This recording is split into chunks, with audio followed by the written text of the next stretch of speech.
सभी को धनतेरसी की ढेर सारी शुभकामनाएं। तो आइए आज हम लोग धनतेरस की कथा सुनते हैं।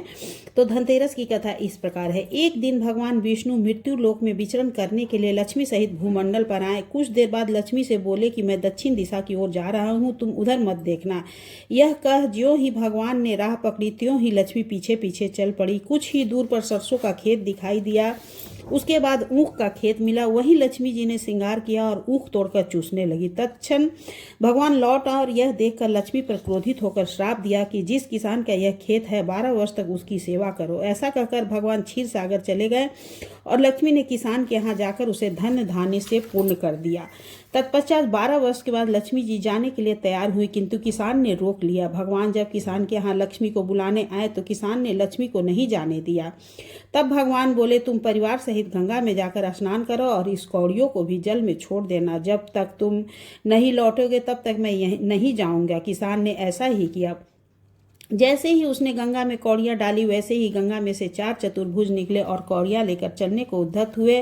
तब किसान ने ऐसा आश्चर्य देख गंगा जी से पूछा कि ये 4 भुजाएं किसकी थी। गंगा जी ने बताया कि हे किसान, वे चारों हाथ मेरे ही थे। तूने जो कौड़ियां मुझे भेंट की है वे किसकी दी हुई है। किसान बोले, मेरे घर में 2 सज्जन आए हैं, उन्होंने ही दी है।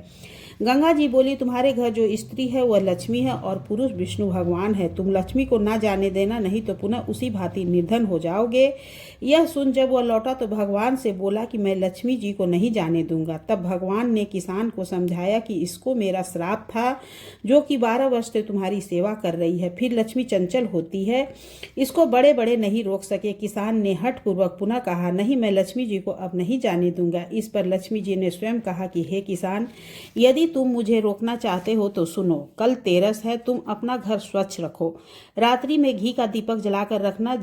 तब मैं तुम्हारे घर में आऊंगी, उस समय तुम मेरी पूजा करना, किंतु मैं तुम्हें दिखाई नहीं दूंगी। किसान ने कहा, ठीक है, मैं ऐसा ही करूंगा। इतना कहा और सुन लेने के बाद लक्ष्मी जी 10 दिशाओं में फैल गए। भगवान देखते ही रह गए। दूसरे दिन किसान ने लक्ष्मी के कथनानुसार पूजन किया।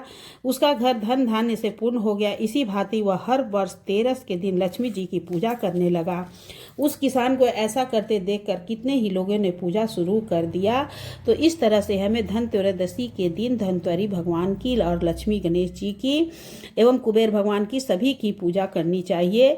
तो बोलिए धनतेरस भगवान की जय, धनतेरस भगवान की जय, कुबेर भगवान की जय, माता लक्ष्मी की जय, लक्ष्मी नारायण की जय।